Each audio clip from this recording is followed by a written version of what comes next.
Put your hands up. Put your hands up, Marcus. That's how my Saturday kicked off. And no, this wasn't some Hollywood blockbuster. This was real life, right in the middle of a supermarket, fluorescent lights humming above, cold steel staring me down, and a cop I'd never met before glaring at me like I was the worst thing to step into his world that day.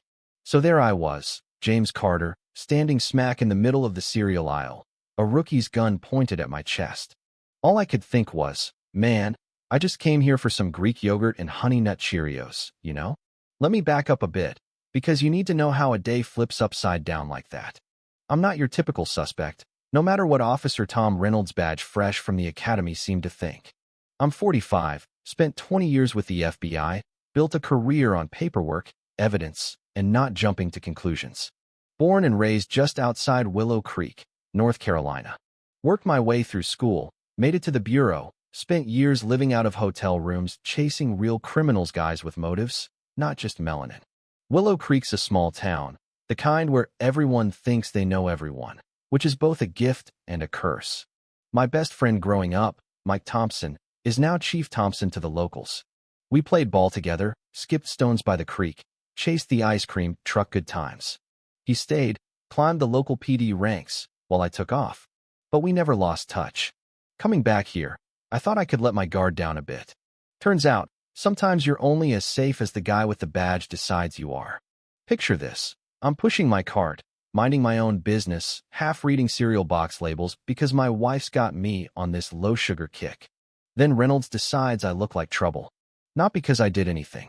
Not because someone called him over. Just because I looked suspicious, he said. This kid was all nerves and attitude, barely old enough to remember flip phones, itching to flex his authority. He marched up, shoulders squared like he'd rehearsed it. Hey, you stop. I looked up, kept it civil, even gave him a nod. Something I can help you with, officer? But there was no reasoning with him. His eyes had already judged me to dark, too out of place, too something. I told him I lived here. He told me not to lie. I said I was shopping. He told me to quit hanging around, like I needed a permit to buy groceries. He demanded ID. I said no, not unless he had a reason, which, by the way, is the law, not just my attitude. That didn't go over well. Things escalated fast. His hand went to his gun. My heart started pounding, not because I was scared of him, but because I know how quickly things can go south when people stop listening. He said I was resisting. I kept my hands visible, voice steady, but he was locked in. Put your hands up. Don't move. You look like you're about to bolt. I'm a federal agent, trained for high-pressure situations, but nothing quite prepares you for being judged and condemned for shopping while black. Then he drew his weapon, yelling loud enough for the whole store to hear. Heads turned. People froze in the frozen food section. I felt this cold, bitter anger, like, how is this my life right now? How is this anybody's life? Here's where experience and maybe a little stubbornness kicked in. Pulling my badge or arguing wouldn't help. Reynolds wanted a win, not a conversation. But I had an ace up my sleeve. I said, you're making a mistake. I want to talk to your chief. He laughed, like, who did I think I was, calling the chief like some power move? But I did it. Calm as could be. I took out my phone slowly, so no one got jumpy, and called Mike Thompson. Put him on speaker. Hey, Mike, I'm at Freshmart, aisle 7. Got a situation with one of your guys. Reynolds turned ghost white. All that bravado melted away. He stammered, gun still shaking, trying to decide whether to double down or back off. When he heard Mike's voice, quiet and furious on the other end, he knew the game had changed. Mike told me to stay put. He'd be there in minutes. Reynolds looked like he might pass out, hands sweaty, gun trembling.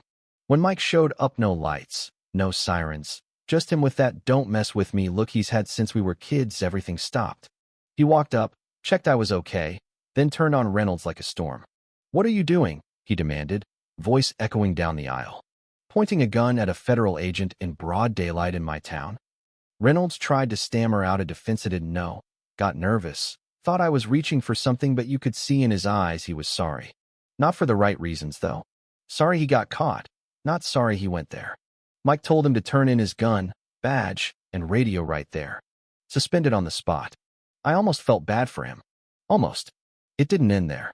Internal affairs came down hard. They interviewed me, Reynolds, witnesses, even pulled the security footage, which showed it all clear as day. Reynolds tried to justify it, saying I looked like I was about to run, that I made him nervous, never admitting the real reason. The one we all knew. The report was brutal. Abuse of power, reckless endangerment, racial bias, the whole checklist. He was fired before the week was out. Afterward, Mike sat me down, apologized sincerely. I could see he meant it. Said they'd do better, screen better, train better. I told him, look, if Reynolds would do that to me, imagine what he'd do to someone who couldn't call the chief. That's what sticks with me. Word got out, like it always does. Not a huge scandal, just a sharp lesson for anyone paying attention. Reynolds lost his badge, his pension, maybe any future in law enforcement. Probably deserved it. I didn't press charge, didn't want the circus. I just wanted him gone. And for the next Reynolds to think twice before pulling a gun on someone who looks like me for no damn reason. That's what it comes down to, isn't it? Justice, not just for people with connections or shiny credentials, but for everyone. It's a small victory in a bigger fight. Yeah, it's satisfying when the right thing happens, but there's always that question, what about next time? Who's going to stand up? Who's going to get hurt? Who's going to hold the badge and the gun? So let me ask you, is firing Reynolds enough, or just a start? What would you have done in my shoes, standing under those harsh supermarket lights?